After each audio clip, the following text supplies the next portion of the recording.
तो पहले इंट्रोडक्शन पे आते हैं। What are electric vehicles? Electrical vehicle क्या होते हैं? इलेक्ट्रिकल व्हीकल आपका जो बैटरीज द्वारा ऑपरेट की जाती है गाड़ी, उसको इलेक्ट्रिकल व्हीकल बोला जाता है। ठीक है, तो इसके अंदर ये सब गाड़ियाँ जो आज इलेक्ट्रिकल में कन्वर्ट हो चुकी हैं, इसके ऊपर बात करेंगे थोड़ा। सबसे पहले जानेंगे इलेक्ट्रिकल व्हीकल की जरूरत क्यों पड़ी। सबसे फर्स्ट आ गया सेव फ्यूल कॉस्ट, क्योंकि इसमें आपको ना तो किसी डीजल पेट्रोल की ज़रूरत है ना किसी और ईंधन की ज़रूरत है। इसमें हमने क्या करना है, बैटरीज के ऊपर काम, बैटरी के अंदर सेव एनर्जी जो है उसका यूज़ करेंगे ईवी के लिए।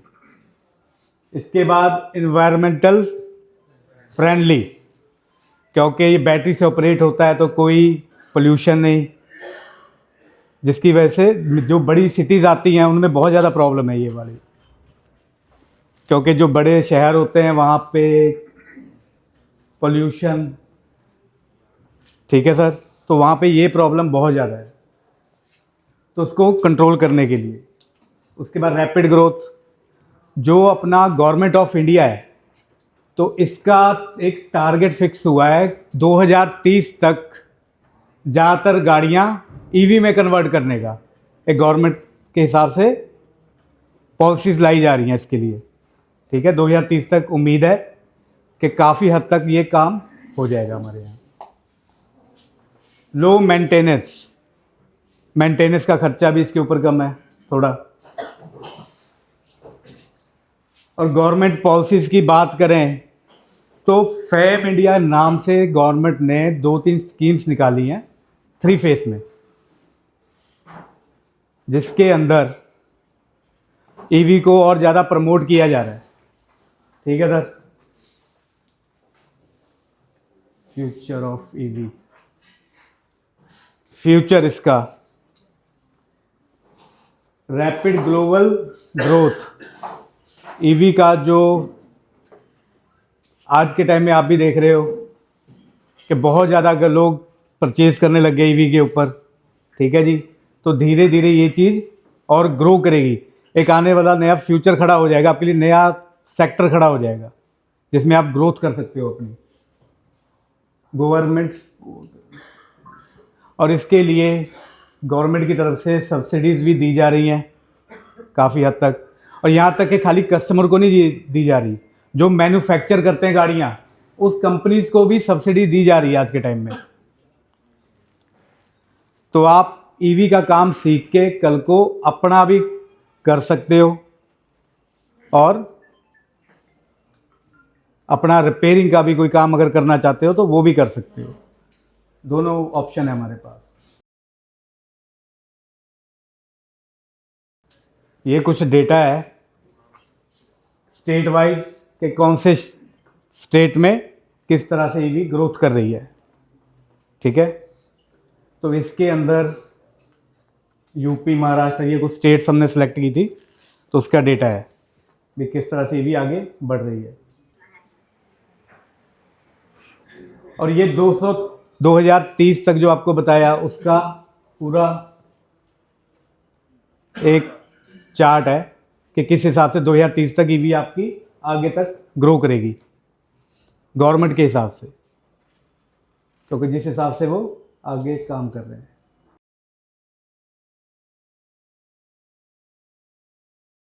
इसके अंदर सबसे ज़्यादा एक, जब आप ईवी के बारे में बात करते हो, सबसे ज़्यादा प्रॉब्लम हमारे दिमाग में एक ही चीज़ रहती है कि चार्जिंग स्टेशन। तो धीरे धीरे देखो काम हो रहा है, इस चीज़ पे हो रहा है ना।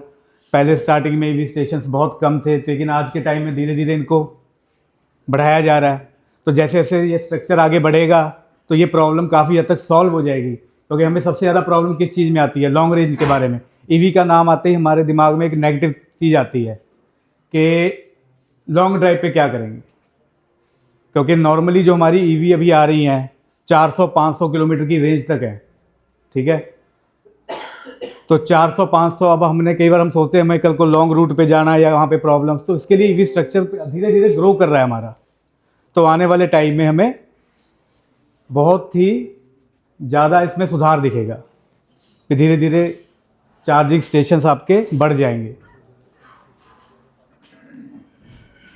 अब आ गया type of electric vehicles. EV में भी 3 टाइप के मेन हैं आपके।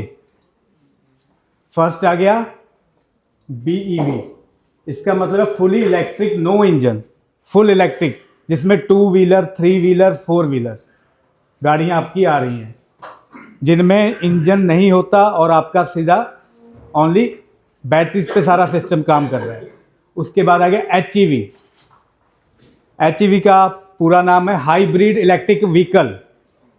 इसके अंदर इंजन भी मिलेगा हमें और साथ में इलेक्ट्रिक मोटर, दोनों सिस्टम मिलके काम करेंगे। हाइब्रिड, सभी ने सुना होगा ये शब्द, हाइब्रिड गाड़ी। इसके बाद आ गया PHEV, ये होता है प्लग इन हाइब्रिड। अब दोनों में फ़र्क समझेंगे HEV और PHEV में।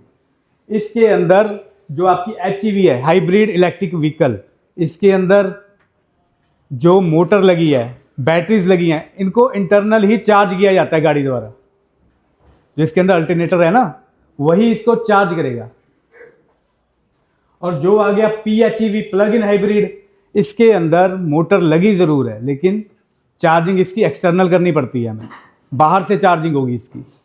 ये फ़र्क है। 3 तरह के व्हीकल, एक फुली ईवी जिसको बाहर से ही चार्ज किया जाएगा, HEV हाइब्रिड इलेक्ट्रिक व्हीकल जिसके अंदर इंटरनल चार्जिंग है, और उसके बाद तीसरा आ गया हमारा plug in hybrid electric vehicle. की कंपोनेंट ऑफ ईवी। ईवी के अंदर आने वाले मॉड्यूल्स कौन कौन से आते हैं जिस पे हम काम करते हैं यहाँ पे, ठीक है जी। फर्स्ट आ गया charger, second battery, DC-DC converters, controller, motor और सेंसर्स, ये सब चीज़ें मिलके एक फुल ईवी बनाती हैं आपकी। ओके, तो इसके अंदर अब ईवी बैटरी चार्जर पे बात करेंगे। ये हमारे पास एक क्लोज चार्जर की इमेज है और एक है ओपन वाले की, ये नीचे पड़ा, ये भी आप देख सकते हो चार्जर। तो चार्जर की जरूरत ईवी में क्यों पड़ी? क्योंकि हमें बैटरीज को चार्ज करना है। तो इसके ऊपर, तो यहाँ पे जो इसकी इंटरनल सर्किट होगी, इसके ऊपर हम 220 वोल्ट AC से सप्लाई को कैसे कम करके DC में कन्वर्ट किया जाता है, इसके ऊपर काम करते हैं। ठीक है, इसके बारे में सिखाया जाता है आपको कि एक, और ये खाली ईवी के लिए क्या चार्जर्स खाली ईवी में यूज़ होते हैं, पहले ये बात सोचनी है। बहुत से आपके डिवाइस हैं जिनमें ये सिस्टम लगा होता है, तो ये नहीं समझना है कि हम खाली ईवी के ऊपर आपको सिखाएंगे। इस मॉड्यूल के करने के बाद आपका काफ़ी ज़्यादा AC to DC circuits cover हो जाते हैं, चाहे उसके अंदर आपका वॉशिंग मशीन्स आ जाएं ऑटोमेटिक, चाहे LED TVs आ जाएं, आप किसी भी सर्किट पे काम कर पाओगे। क्योंकि मोस्टली प्लग इन जितने भी सर्किट होते हैं वो AC to DC सर्किट्स ही होते हैं। क्योंकि क्या हमारी ICs वगैरह AC सप्लाई पे काम करेंगी, तो AC सप्लाई को DC में हमें कन्वर्ट करना ही पड़ता है। ठीक है, तो इसके ऊपर काम होगा एक तो हमारा पहले नंबर पे। उसके बाद DC to DC कन्वर्टर्स। अब जैसे इससे नाम से पता लग रहा है DC to DC, पहले बात हमने जिस मॉड्यूल के बारे में की थी वो AC to DC था, तो इसके अंदर DC सप्लाई को ही DC में कन्वर्ट करना। लेकिन उसका कंसेप्ट समझेंगे पहले पूरा क्या है। हमारा एग्जाम्पल लो, इसके ऊपर ये लिखा हुआ है 35 वोल्ट टू 72 इनपुट और आउटपुट 12 वोल्ट। इनपुट कितनी है? 48 से लेके 35 से 75 वोल्ट लिखा हुआ है इसमें इनपुट में, और आउट कितनी करेगा? तो DC ही ली और DC को ही कम करके आगे देना, ये होता है आपका कन्वर्टर। क्योंकि हमारी जो ईवी गाड़ियां हैं इनके अंदर सारा हाई वोल्टेज का सिस्टम तो है नहीं, लाइट्स हो गई, ऑक्सिलरीज जितने भी सिस्टम्स होते हैं उसमें लगे हुए, उनको तो 12 वोल्ट पे काम करना है, इंडिकेटर्स और भी जो भी चीज़ें हैं, तो उसके अंदर हाई वोल्टेज को कम करके आगे दिया जाता है। तो उस मॉड्यूल को कहते हैं DC to DC converter. 2 wheeler 3 wheeler 4 wheeler हर जगह इसका यूज़ होगा। तो इसके ऊपर भी हम काम करते हैं ईवी के अंदर। आगे आ गया हमारा कंट्रोलर। तो मेन हमारे ईवी का कंसेप्ट क्या है? बैटरीज और मोटर्स। तो उन मोटर को कंट्रोल तो करना पड़ेगा, क्योंकि सीधा तो नहीं बैटरी से हम सप्लाई उसको दे देंगे, कोई ना कोई मॉड्यूल चाहिए ना जो उसको कंट्रोल करके सप्लाई दे। तो वहां पे यूज होता है हमारे कंट्रोलर्स का। तो इसके ऊपर भी काम किया जाएगा ईवी के अंदर, कि इसके अंदर इसमें कितनी मॉसफेट है, किस तरह से इसके सेक्शन काम करते हैं, ये सब भी हम सिखाएंगे आपको ईवी कंट्रोलर के अंदर। आगे का आ गया हमारा मोटर। ईवी के अंदर जो मोटर्स यूज होती हैं, हम इसकी वाइंडिंग पे काम नहीं करते फिलहाल अभी, ठीक है, लेकिन इसको चेक करना, क्योंकि ये इलेक्ट्रिकल का काम आ गया, मोटर वाइंडिंग वगैरह हर हम हैं इलेक्ट्रॉनिक्स में, तो क्या पॉसिबल है हमारे लिए? तो इसीलिए हम क्या करते हैं, इसको इलेक्ट्रिकल बाहर से ही करवाना पड़ता है हमें। लेकिन इसकी टेस्टिंग, कितने वोल्ट पे ऑपरेट होगा, ये सब चीज़ें हम इसमें आपको सिखाएंगे ईवी के अंदर, ठीक है। और इसी मोटर के अंदर में यूज़ होते हैं आपके सेंसर्स, ये लोकेशन देखिए, और ये रहा हमारा सेंसर, 3 सेंसर मोटर के अंदर। तो इसकी टेस्टिंग और इसमें आने वाले फॉल्ट, ठीक है, इसके बारे में बात होगी हमारी, ठीक है जी। इसके अलावा अब ये थोड़ा सा इंटरेस्टिंग आ गया आपके लिए। सबसे पहली बैटरी कौन सी है?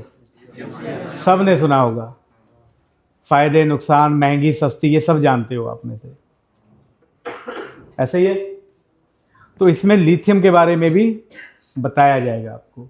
लिथियम बैटरीज कितने प्रकार की होती हैं, इसके भी आगे प्रकार हैं, और इनके सेल्स की टेस्टिंग, कैसे टेस्ट करें, कैसे बैलेंस किया जाता है सेलों को, कैसे चार्जिंग डिस्चार्जिंग की जाती है, वो सारा कंसेप्ट आएगा, ठीक है जी, लिथियम बैटरीज के ऊपर। और ये हमारे 2, 3, 4 और यहाँ तक कि गाड़ियों के अलावा बाहर में भी यूज़ हो रहे हैं आपके। लिथियम खाली गाड़ी तक तो सीमित नहीं है ना, आपके इन्वर्टर्स आ गए हैं, और भी जगह पे आ गया है इन्वर्ट, तो वो सब चीज़ें भी कवर हो जाती हैं इसको करने के बाद। उसके बाद लेड एसिड बैटरी, तो चलो ये तो आपको नॉर्मली, आप ईसीएम के स्टूडेंट हो तो पता ही है इस चीज़ के बारे में, लेकिन इसके बारे में भी कुछ चीज़ें डीप जाएंगे बैटरीज के बारे में, ठीक है जी। उसके बाद सॉलिड स्टेट बैटरी क्या होता है, ये भी हमारे ईवी के कंसेप्ट में आएगा।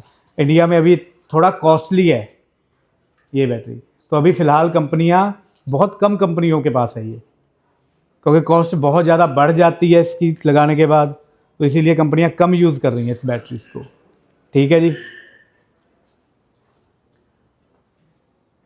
आगे एक आ गया व्हाट इज रेट्रोफिटिंग। तो इसके बारे में आ रहा है समझ कुछ देख के? आपके नॉर्मल पुराने व्हीकल को हम ईवी में कन्वर्ट कर सकते हैं इस किट की मदद से। जैसे दिल्ली जैसे शहरों में 10 साल का टाइम रखा गया है कि 10 साल बाद गाड़ी स्क्रैप, तो वहाँ पे आप रेट्रोफिटिंग, गवर्नमेंट द्वारा प्रमोट किया जा रहा है इस चीज़ को, तो आप रेट्रोफिटिंग का यूज़ कर सकते हो। अपनी गाड़ी का इंजन उतार के उस पर ये किट लग जाती है आपकी, जिसके बाद वो ईवी में कन्वर्ट हो जाती है, और आप उसको फिर रनिंग में ले सकते हो चीज़ को। तो ये काफ़ी ज़्यादा ट्रेंड में अभी चल पड़ा है अपने इंडिया में भी, जिसमें आप 2 व्हीलर, 3 व्हीलर, 4 व्हीलर किसी भी गाड़ी को ईवी में कन्वर्ट कर सकते हो, ठीक है सर। और मॉड्यूल वही आगे जो की मॉड्यूल हमने पहले ईवी में बताए थे आपको, उन्हीं मॉड्यूलों को इसके अंदर इंस्टॉल करना है हमने, ठीक है सर। उसके बाद हमारा ये रेट्रोफिटिंग पूरी काम करने लगेगी आपकी गाड़ी में। तो बेनिफिट इसके ईवी के साथ की आगे, क्योंकि ईवी बन चुकी है हमारी गाड़ी रेट्रोफिटिंग के बाद, तो जो ईवी से फायदे थे वही आगे, cost effective, reduce pollution, reuse old vehicle, क्योंकि ये बहुत बड़ी दिक्कत थी ना पहले कि पुरानी गाड़ी हो गई फिर स्क्रैप करना उस चीज़ को। तो रेट्रोफिटिंग के साथ हम क्या कर सकते हैं, हमारे पुराने व्हीकल को ईवी में कन्वर्ट, तो ये भी हमारे पास अब ऑप्शन आ चुकी है। ईवी के अंदर किस तरह के सेक्शंस पे काम होगा उसको देखेंगे थोड़ा, मैकेनिकल, इलेक्ट्रिकल और इलेक्ट्रॉनिक्स, क्योंकि इसके अंदर जो इलेक्ट्रॉनिक्स में है अभी हम, तो इसके अंदर जो मॉड्यूल्स आएंगे उनको कैसे रिपेयर करना है, ये सब हमारे कोर्स में आपको सिखाया जाएगा। ठीक है, और मॉड्यूल कौन कौन से वो उस पर हम बात कर चुके हैं ऑलरेडी। अब इसके बाद थोड़ा आते हैं, पहले मैकेनिकल सिस्टम देखते हैं। Differential system, braking system, leaf system, commercial vehicles वगैरह में ज़्यादा है ये। ठीक है, तो इसके ऊपर काम कर सकते हैं हम। इसके बाद आ गया हमारा इलेक्ट्रिकल सिस्टम, वायरिंग वगैरह जिसके अंदर आ जाती है आपकी, वायरिंग के ऊपर काम करना। उसके बाद थर्ड वन आ गया इलेक्ट्रॉनिक्स,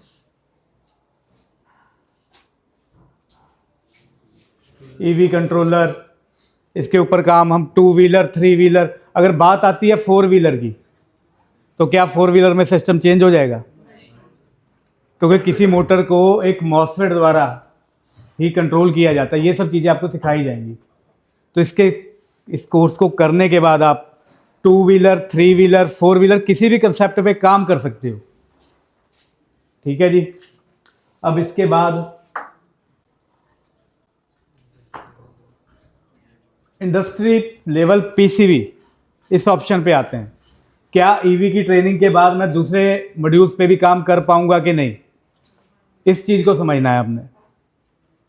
जैसे मैंने बात की, ईवी के अंदर जो चार्जिंग सिस्टम है ये हमारे लिए सबसे इंपॉर्टेंट क्यों है, मैं उसके ऊपर बात करूंगा।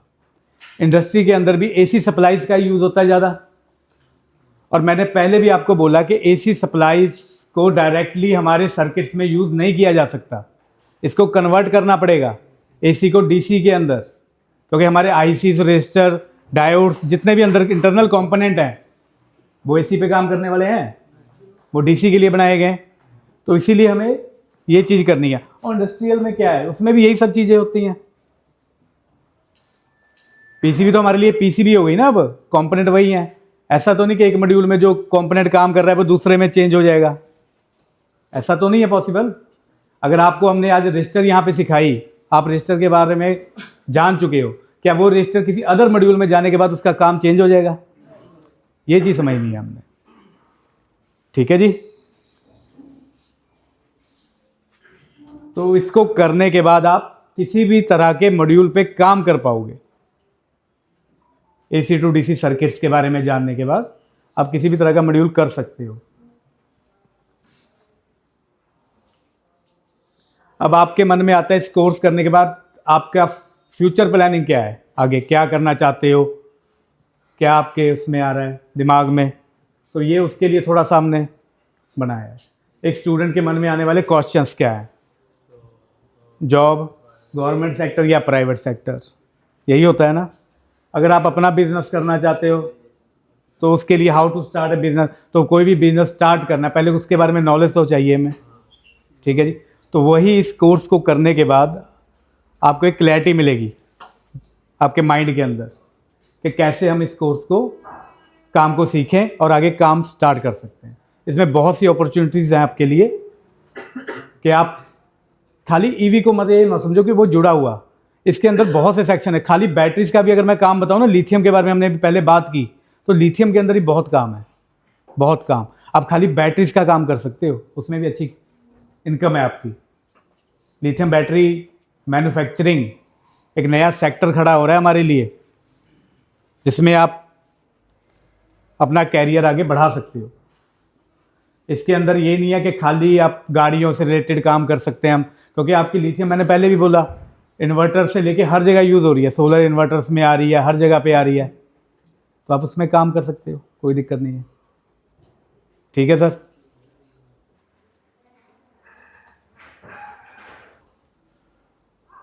ये वही बात आ गई हमारी जो हमने पहले बात की। आप इस ट्रेनिंग के बाद हर तरह के मॉड्यूल कर सकते हो। अगर एक इलेक्ट्रॉनिक को मैं एक समुंदर बोलूँ ना, तो उसमें से जो आपने अभी तक किया ECM वो 20% मानता हूँ, 80% अभी मार्केट पड़ी है। तो उसको अगर नॉलेज को बढ़ाना हो है, क्योंकि हम ये यहाँ पे इसलिए नहीं बैठे यार मैं बस बोर्ड लिख के लगा दूंगा कि खाली ECM करूँगा, क्या ये सही है? एक इलेक्ट्रॉनिक का जो टेक्नीशियन होता है उसके लिए कोई भी PCB पे काम करना ज़रूरी समझ लीजिए या करना चाहिए। ठीक है, तो इस कोर्स के बाद आप कोई भी पीसीबी पे काम करने लायक हो जाओगे। तो इस कोर्स के बाद आप ये सब चीज़ें कर सकते हो आराम से। Thank you sir.